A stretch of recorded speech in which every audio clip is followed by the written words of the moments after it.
आइए प्यारे प्यारे बच्चों, सभी लोगों का आपके अपने YouTube channel NCERT math success classes पर स्वागत है। तो देखिए बच्चों, हम लोग समाकलन अध्याय नंबर 7 को पढ़ रहे हैं। उसी के क्रम में आज हम लोग 7.1 एक्सरसाइज के क्वेश्चन नंबर 21 और 22 को करेंगे। साथ ही हम लोग एक्सरसाइज 7.2 से पहले कुछ फार्मूले हैं उनके बारे में हम लोग चर्चा करेंगे। उसके बाद में 7.2 के एक्सरसाइज के भी कुछ सवाल हम लोग करेंगे। तो आप लोग आइए और आपका स्वागत है हमारे वीडियो में, और आप लोग हमारे वीडियो को पूरा देखें, चैनल को सब्सक्राइब ज़रूर करें। आइए हम लोग सवाल को समझने का प्रयास करते हैं। हम आपको प्रयास करते हैं समझाने का, आप हमारे वीडियो को देखकर सवाल को समझने का प्रयास करिए। तो देखिए बच्चों, हमारी एक्सरसाइज 7.1 है जिसमें हमने 21 और 22 नंबर दोनों क्वेश्चनों को लिख लिया है। हालांकि इसमें हम लोगों को विकल्प दिए गए हैं, तो विकल्प क्या हम लोग ऐसे निकालेंगे यहाँ पर, तो विकल्प आप देख ही लेंगे उसमें किताब में कौन सा सही है। तो देखिए, आपको प्रत्यवकलज लिख के पूछे या फिर समाकलन लिखे, बात तो एक ही है। प्रत्यवकलज एंटी डेरिवेटिव होता है और उसी को हम लोग समाकलन यानी इंटीग्रेशन कहते हैं। एक ही बात होती है, तो कुछ उसमें अंतर नहीं होता है। और यहाँ पर ये भी ज़रूरी नहीं है कि हम लोग कैसे करें, हमें केवल यहाँ पर इंटीग्रेशन करना है। विकल्प का सवाल है, आप ये भ्रम में ना पड़े कि यहाँ तो प्रत्यवकलज लिखा गया है। तो 7.1 में जो हम लोगों ने क्वेश्चन नंबर 1, 2, 3, 4 को किया है उस तरीके से नहीं करना है यहाँ पर, ठीक है। तो यहाँ केवल आपको इंटीग्रेशन करना है, ऐसा नहीं है आप निरीक्षण विधि लगाएं, ऐसा नहीं। विकल्प का सवाल है तो हम लोग इंटीग्रेशन कर ही लेंगे और विकल्प में जो आंसर होगा उसको बता देंगे। तो बच्चों देखिए, हमको इसका इंटीग्रेशन करना है, √x + 1/√x, इसका इंटीग्रेशन करना है और भैया x के सापेक्ष करना है। तो आप जानते हैं अंडर को x की घात हाफ ऐसे लिख सकते हो। यहाँ पर अगर देखा जाए तो x की घात हाफ नीचे आ जाएगा, तो कोई बात नहीं, इसको हम लोग ऊपर ही कर लें तो ज़्यादा सरल रहेगा। सरल क्या रहेगा, थोड़ा स्टेप कम हो जाएगा।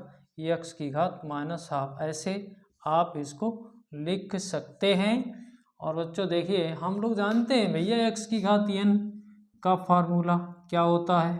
देखिए यहाँ पर हम आपको समझाते हैं, x की घात n+1 बटे n+1 plus constant n is not belongs to -1, ये कंडीशन होती है।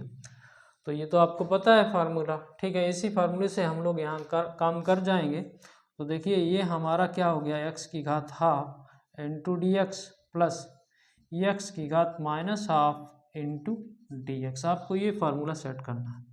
तो देखिए यहाँ पर आपका 1/2 में 1 जुड़ेगा, बटे में भी 1/2 में 1 जुड़ेगा। यहाँ पर देखिए यही प्रक्रिया यहाँ है, -1/2 में 1 जोड़ोगे और -1/2 में यहाँ 1 जोड़ दोगे और प्लस कांस्टेंट लिख दोगे, ठीक है।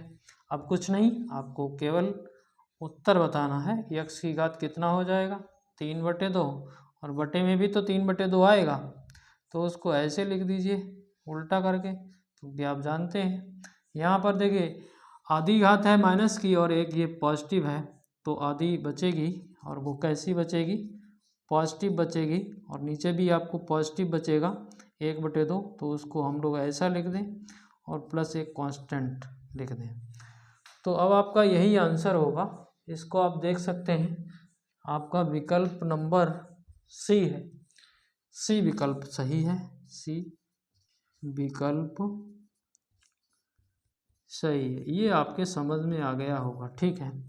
तो 2/1 ना लिख के आप इसको 1 को हटा दीजिए, कोई दिक्कत नहीं, 2 लगा रहने दीजिए। अब देखिए, अब हमको इधर काम करना है इस क्वेश्चन नंबर 22 पे, तो इसको मिटा लेते हैं, ज़रूरत पड़ेगी तो फिर हम लोग लिख ही लेंगे। तो बच्चों देखते हैं इसमें क्या पूछा गया है। इसमें देखिए d/dx into fx is equal to 4x³ - 3/x की घात 4 ऐसा दिया गया है, जिसमें f2 = 0 है। तो आपको f(x) निकालना है, यानी कि फंक्शन ऑफ एक्स का मान जो भी आए वो निकालना है। तो थोड़ा सा आपको कठिन लग रहा होगा, लेकिन कठिन नहीं, आप समझें भैया एफ एक्स तो हम यहाँ पर तभी ला सकते हैं जब ये डी अपन डी एक्स हटे। और डी अपन डी एक्स कैसे हटेगा भैया, ये अवकलन है, इसका यदि हम समाकलन कर देंगे तो फिर ये डी अपन डी एक्स हट जाएगा। ये आप जानते हैं, आपने समाकलन को अभी समझा है तो समझ लीजिए। हम इस पूरे फंक्शन का इतने का पूरा जो दिया गया है इसका इंटीग्रेशन करें। देखिए डी अपन डी एक्स इधर से यहाँ पर दिया गया है एफ एक्स इंटू भैया डी एक्स के सापेक्ष करोगे तो इधर भी यही काम करोगे 4x³ और इसको लिख देते हैं 3x⁻⁻4। एक ही बार में काम खत्म, बार बार क्यों लिखोगे। तो ये बात समझ में आई होगी आपको। केवल हमने क्या कर दिया, इंटीग्रेशन का चिन्ह लगा दिया और dx यहाँ लिख दिया और dx यहाँ लिख दिया बच्चों। देखिए और हम ये चाह रहे हैं किसी न किसी तरीके से ये एफ मिल जाए तो अपना काम सरल हो सकता है। तो देखिए आप देखिए dx यदि काट दो यहाँ से, चलिए काट देते हैं और d से इंटीग्रेशन हट जाएगा तो यहाँ पर आपको f(x) मिल जाएगा। यहाँ पर आप वही फार्मूला जो अभी हम लोगों ने पढ़ा था x⁻n+1 बटे n+1 वाला वही लगा दीजिए। तो देखिए 4x⁻3 में 1 जोड़ोगे तो 4 हो जाएगा, बटे में 4 आ जाएगा भैया, आएगा ना। -3x⁻, इसमें -4 में 1 जोड़ोगे तो ये 3 हो जाएगा, समझ रहे हैं ना, माइनस का 3 हो जाएगा, लिख देते हैं इसको -3, ठीक है, -3 हो जाएगा और बटे में भी तो -3 ही आएगा -3 प्लस कांस्टेंट, ठीक है, समझ के चलना है। यदि कहीं कोई गड़बड़ हो जाए तो आप हमें बताएं कमेंट करके। तो देखिए इसमें हमने 1 जोड़ दिया तो ये 4 हो गया, बटे में भी तो वो जुड़ता है ना, n+1 होता है।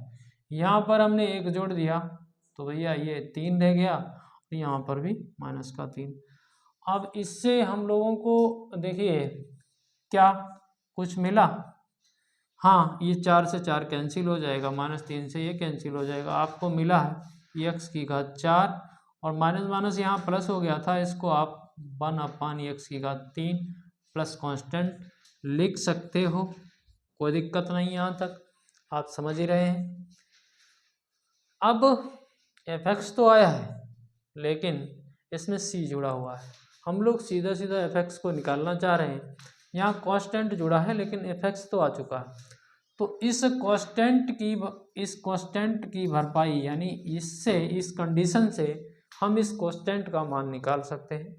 तो देखिए कैसे, यदि हम लोग इसमें देखिए यहाँ पर f(x) है और यहाँ पर f2 है, f2 बराबर 0 है, तो भैया यदि हम लोग यहाँ पर f2 कर लें, x की जगह 2 रख लें तो ये हो जाएगा और 2 पर घात 4 हो जाएगा, 1/2 पर घात 3 हो जाएगा, प्लस c हो जाएगा। अब चूंकि f2 बराबर आपको 0 दिया गया है तो ये देखिए 2 पर घात 4 कितना होता है, 16 होता है, और ये कितना है, 8 है, और प्लस कांस्टेंट। तो इससे भैया क्या फ़ायदा हुआ कि c का मान निकाल सकते हैं। तो कितना होगा, 16×8 कितना होता है, गुणा करके देख लीजिए क्योंकि पहाड़े हमें आते नहीं हैं। 8×6 48, 8×1 8 और 8×1 और 4 12, ये 128 आ गया। और तो ये 128 आ गया है और प्लस 1 भी तो है, बटे में 8 है और प्लस कांस्टेंट है, इधर 0 है, ठीक है, समझ में आ रहा होगा, थोड़ा तिरछा हो जाता है। तो ये आपका यहाँ देखिए, यहाँ पर बात करेंगे तो 0 बराबर 129 बटे 8 और प्लस कांस्टेंट, हमें तो c का मान चाहिए, तो c बराबर आपके पास -129 बटे 8 आ जाएगा। अब इसका क्या करोगे, इसको यहीं रख देते हैं तो फिर कंप्लीट आपको f(x) मिल जाएगा। इसको आप समीकरण नंबर 1 मान लेते, फिर आप यहाँ लिखते समीकरण 1 में c का मान रखने पर, तो हम लोग प्राप्त कर लेंगे f(x) को। तो बच्चों देखिए x⁻4 प्लस 1/x⁻3 और माइनस का 129 बटे 8, ये हम लोगों को f(x) मिल गया है। अब आपका कौन सा विकल्प है ये आपको देखना है, हम भी देख रहे हैं। ये हमें तो लगता है पहला ही विकल्प है। ठीक है, उत्तर आप लोग चेक कर लेना। हमें तो पहला विकल्प सही लग रहा है, ए विकल्प सही है। तो ये क्वेश्चन छूटे हुए थे, कल के वीडियो में हमने नहीं कर पाए थे, मतलब समय ज़्यादा नहीं दे पाए हम, तो आज हम लोगों ने इनको समझ लिया। ये क्वेश्चन हमारा बहुत ही इम्पॉर्टेंट क्वेश्चन है, कभी पूछा भी जा सकता है। तो बच्चों अब हम लोग बात करेंगे, देखिए हम इसको मिटाते हैं फिर आपको बात करते हैं आपसे। तो ये तो समझ में आ गए होंगे आप लोगों के दो क्वेश्चन। ठीक है, तो अब हम लोग बात करेंगे 7.2 एक्सरसाइज को समझेंगे। उसमें कुछ फार्मूले हम लोगों को पहले बताए गए हैं 7.2 में, तो उनको समझेंगे। साथ ही हम लोग सवाल करेंगे, साथ ही हम लोग ये देखेंगे कि अब कौन सी विधि लगेगी समाकलन करने में। वैसे तो समाकलन करने की कई विधियां होती हैं, लेकिन हम लोग यहाँ मुख्यतः 3 विधियों की बात करेंगे जो कि हमारे कोर्स में हैं, उन्हीं की बात करेंगे। ज़्यादा फालतू की बकवास भी नहीं करेंगे। तो आपको समझना है हमें, और हम तो आपको समझ ही रहे हैं कि आप लोग वीडियो पूरा नहीं देख रहे हो, केवल थोड़ा सा टच करते हो हट जाते हो। तो देखिए अब हम लोग यहाँ पर 7.2 की बात करेंगे। तो यहाँ पर देखिए किस तरीके से हम लोगों को समाकलन करना है। तो यहाँ पर देखिए 3 विधियाँ हम लोगों को बताई गई हैं। तो यहाँ डाल लेते हैं एक्सरसाइज 7.2। ठीक है, क्योंकि अब हम लोग 7.2 पर आ चुके हैं। और यहाँ देखिए थोड़ी सी चर्चा करेंगे, ज़्यादा नहीं, समाकलन की विधियाँ। ठीक है, ठीक है, ये समझिए आप। तो सबसे पहली विधि यहाँ पर जो हम लोग पढ़ेंगे वो प्रतिस्थापन। ठीक है, देखिए किताब में भी आप देखेंगे प्रतिस्थापन द्वारा समाकलन, प्रतिस्थापन द्वारा समाकलन, यानी कि कुछ मान के हम लोग समाकलन करेंगे। दूसरी विधि है आंशिक भिन्नों के वियोजन द्वारा समाकलन। आंशिक अभी नहीं, ये अभी नहीं आएगा आंशिक भिन्नों वाला। आंशिक भिन्नों के वियोजन द्वारा समाकलन, मतलब हमारे पास सवाल होंगे, उनको हम लोग आंशिक भिन्न से उनको तोड़ के फिर हम लोग इंटीग्रेशन करेंगे।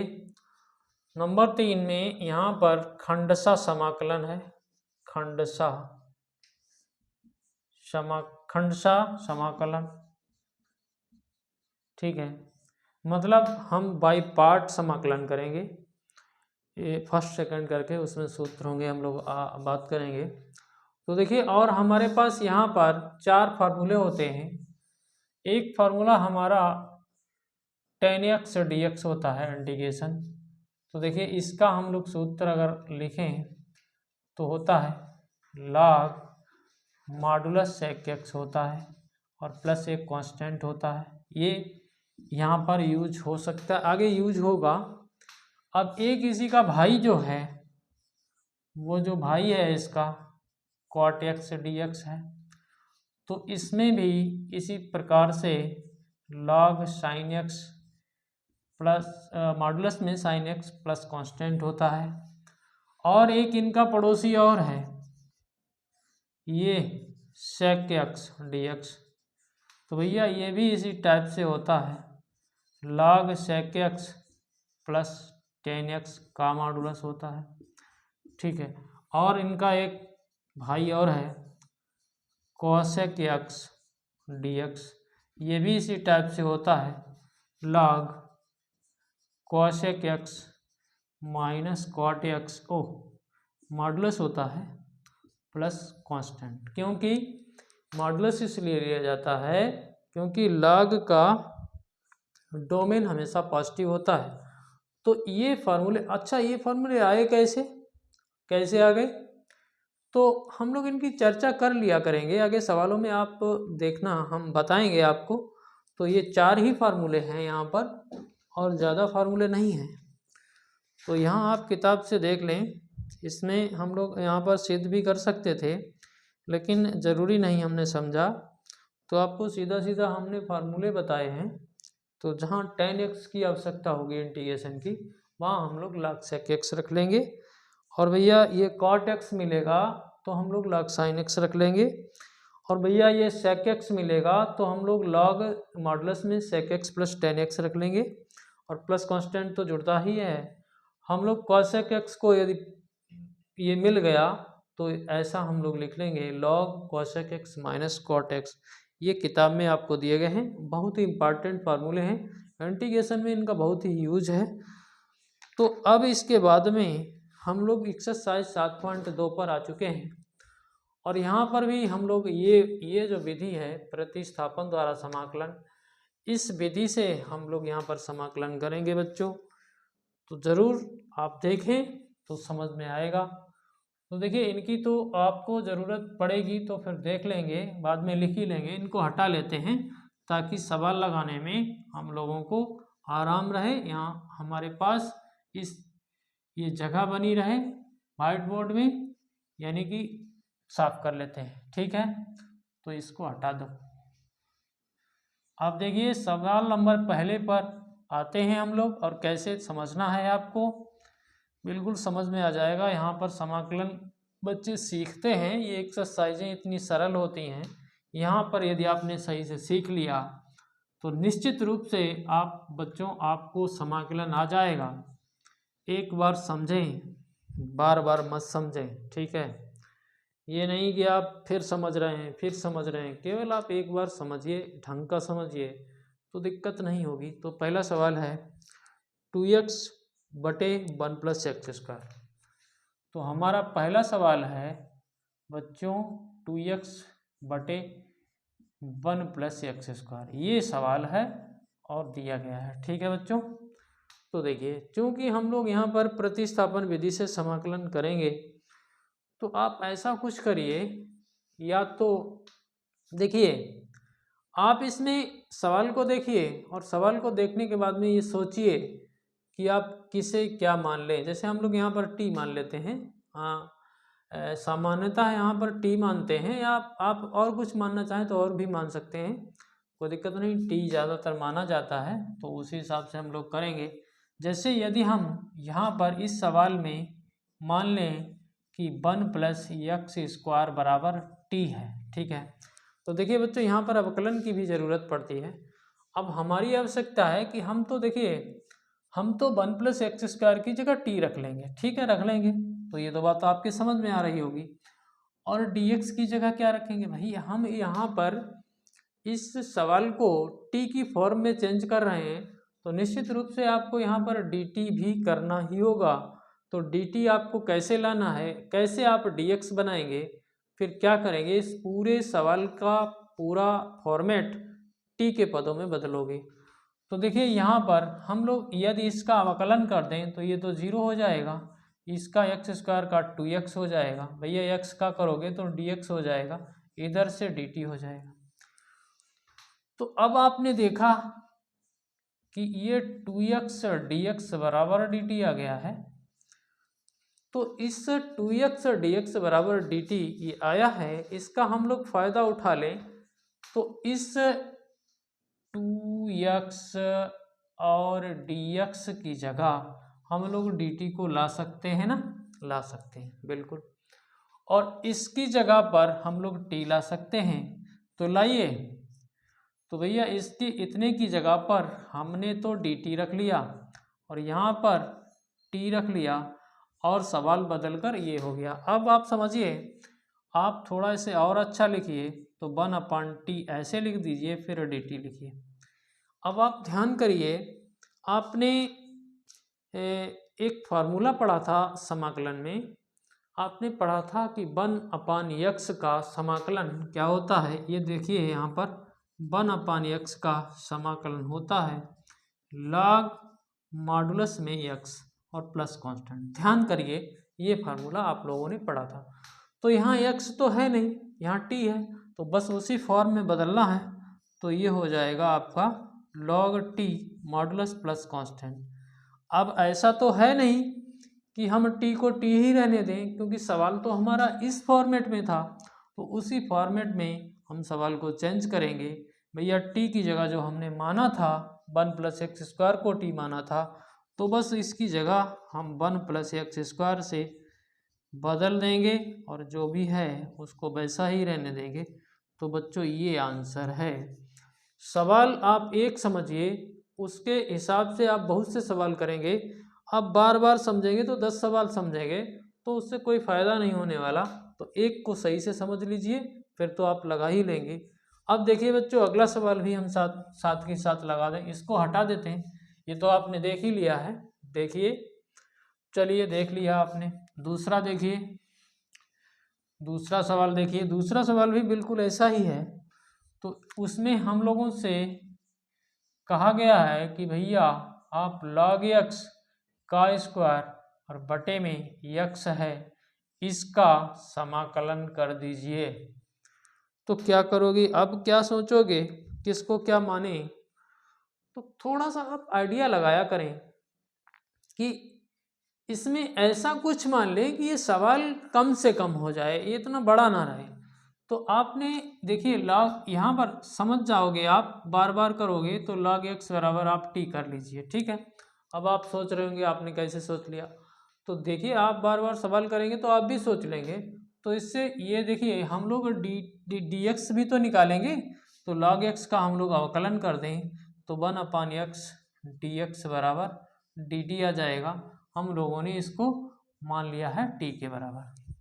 अब यहाँ देखिए, यहाँ क्या हुआ, यहाँ पर ये देखिए 1/x तो है और log x को हमने t माना है, तो इसकी जगह तो t ले आएंगे और dx की जगह क्या लाएंगे भैया dx। अच्छा आप देखिए 1/x dx पूरा ले लीजिए। देखिए ऐसे देखिए 1/x और भैया ये देखिए log x का स्क्वायर इंटू में dx है।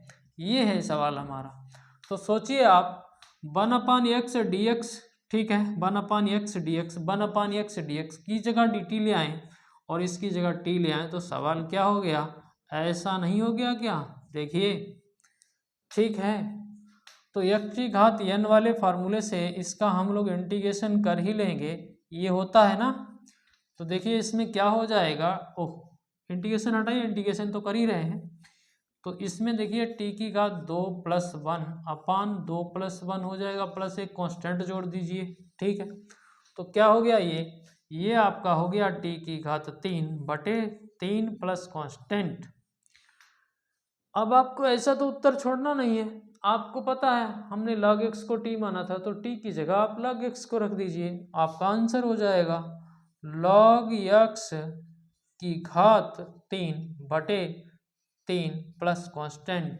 आंसर आप लोग चेक कर लेना। ठीक है, यही आंसर होगा। ठीक है, तो अगला सवाल, हम लोगों ने 2 सवाल कर लिए, अगला देखते हैं। तो देख लेते हैं यहाँ पर मिटा के।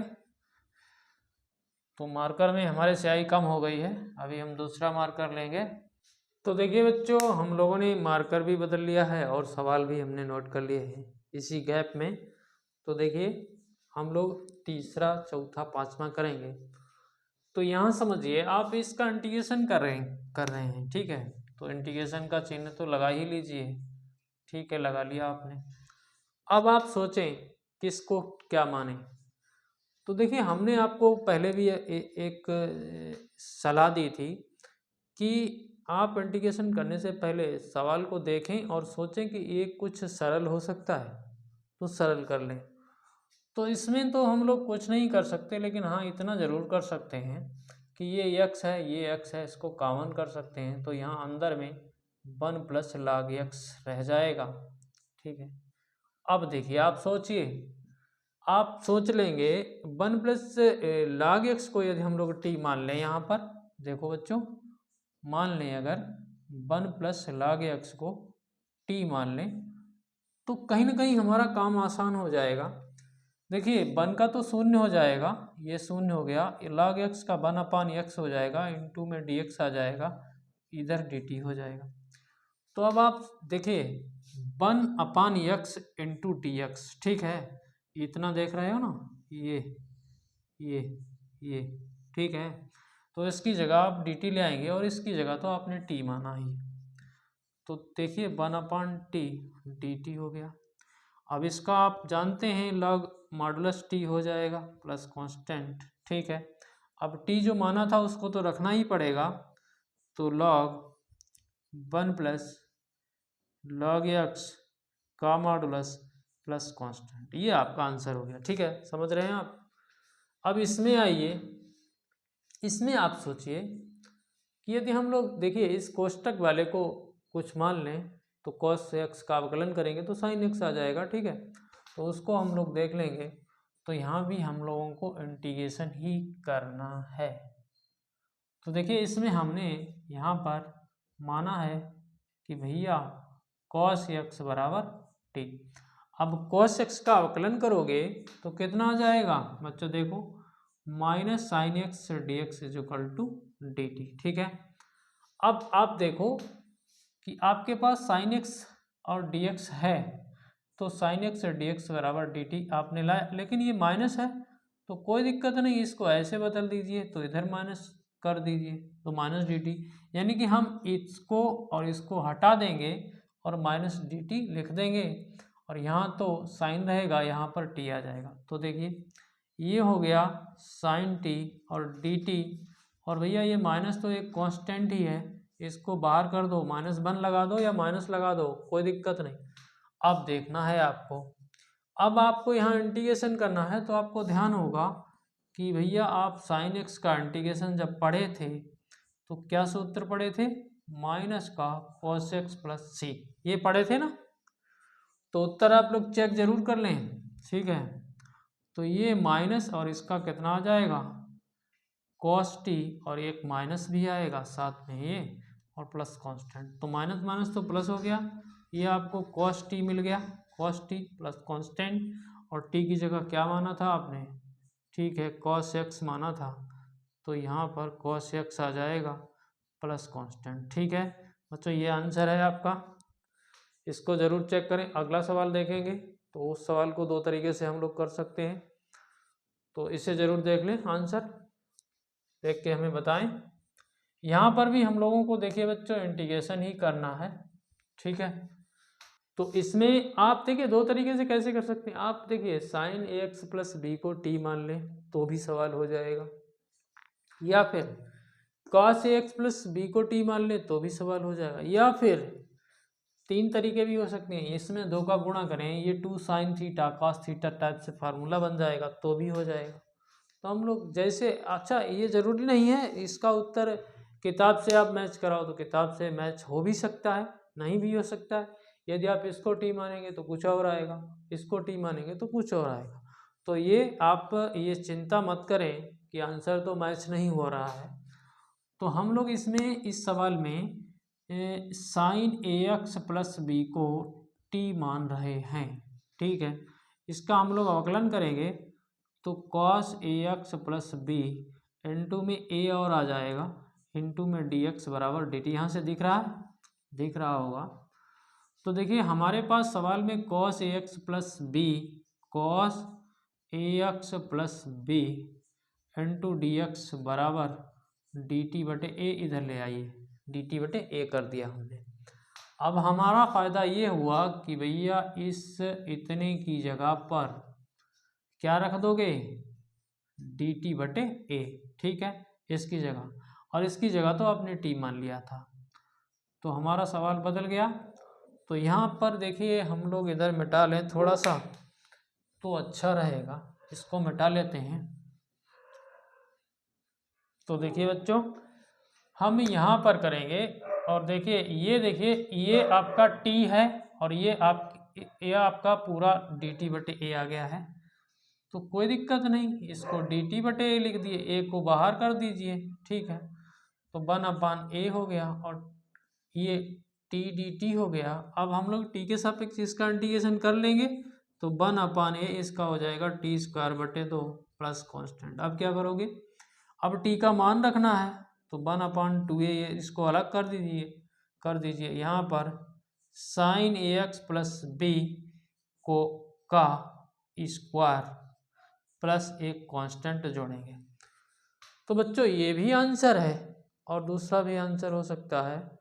इसको यदि आप इसको टी माने तो फिर ये आंसर है, उसको टी मानेंगे तो फिर कुछ और आंसर आएगा।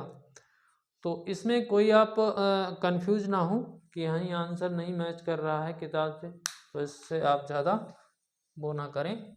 अगला देख लेते हैं, 5 हो गए हैं। तो बच्चों हम लोग अगला देख लेते हैं। अगला सवाल भी बहुत अच्छा सवाल है और रूट वाले सवाल कभी कभी 1 नंबर में पूछे भी जाते हैं, तो ज़रूर इन्हें समझें आप। और हमारा तो प्रयास है समझाने का, ठीक है बच्चों। तो 1-2 सवाल अभी हम लोग और कर रहे हैं, कोई दिक्कत नहीं है। तो बच्चों देखिए हम लोग क्वेश्चन नंबर 6 करते हैं। क्वेश्चन नंबर 6 में आपको ax प्लस बी दिया गया है और ये दिया गया है रूट में और भैया dx है, ठीक है। ये हम लोग अपने आप लिख लेते हैं इंटीग्रेशन का ax प्लस बी, हाँ ठीक है। इंटीग्रेशन का चिन्ह लगा लेते हैं और उसमें सवालों में पहले ही कहा गया है प्रत्येक फलन का समाकलन करिए, ठीक है। तो ये समाकलन का चिन्ह और ये हम x के सापेक्ष कर रहे हैं तो dx लगा देते हैं। अब देखिए अब आप क्या करोगे, अब देखिए इसको आप टी मान लो थोड़ी देर के लिए, ठीक है। यहाँ पर माना टी, ये क्वेश्चन नंबर 6 है हमारा, ठीक है। तो देखिए माना ax प्लस बी बराबर टी, तो यहाँ तो अवकलन करते हो तो देखिए a dx प्लस बी का 0 हाँ ठीक है बराबर dt। तो हमें तो dx को बदलना है तो ये dt/a हो गया है, ठीक है। बदल दीजिए, यहाँ पर आपने t माना है तो इसको t रख लीजिए, dx की जगह आपका dt/a यहाँ लाइए, क्योंकि इसको बाहर कर सकते हो, कांस्टेंट है। तो 1/a t²½ इसको ऐसा लिख सकते हो। यहाँ पर इंटीग्रेशन है तो 1/a, इसका इंटीग्रेशन करोगे तो 1/2 में क्या जोड़ दोगे, 1 जोड़ दोगे, नीचे भी 1/2 में 1 जोड़ दोगे प्लस कांस्टेंट। फिर आप क्या करोगे, थोड़ा सा और बढ़ लेते हैं तो देखिए 1/a और t³² और ये भी तो 3/2 है, तो क्यों ना इसको उल्टा करके ऐसे 2/3 लिख दें और प्लस कांस्टेंट लिख दें। तो ये कितना हो जाएगा, यहाँ देख लेते हैं 2/3a और t का मान रख देते हैं, t की जगह आपका ax प्लस b आ जाएगा और उस पर घात 3/2 है, 3/2 प्लस कांस्टेंट, ठीक है। हम लोगों का यही आंसर है। तो बच्चों आज केवल इतना ही, अब इससे आगे के सवाल हम लोग कल करेंगे, कल के वीडियो में। तो यदि आप लोगों को हमारे बताए हुए तरीके से सवाल समझ में आए हों तो चैनल को सब्सक्राइब जरूर कर लें, बेल आइकन को प्रेस करके ऑल पर सेट कर लें ताकि हमारे वीडियो का नोटिफिकेशन आपको मिलता रहे, और दोस्तों में शेयर कर दें क्योंकि आपके बहुत से दोस्त भी होंगे। और हमारा सहयोग करें और एक प्यारा सा कमेंट करें ताकि हम ऐसे ही प्रयास अपना जारी रखें। धन्यवाद।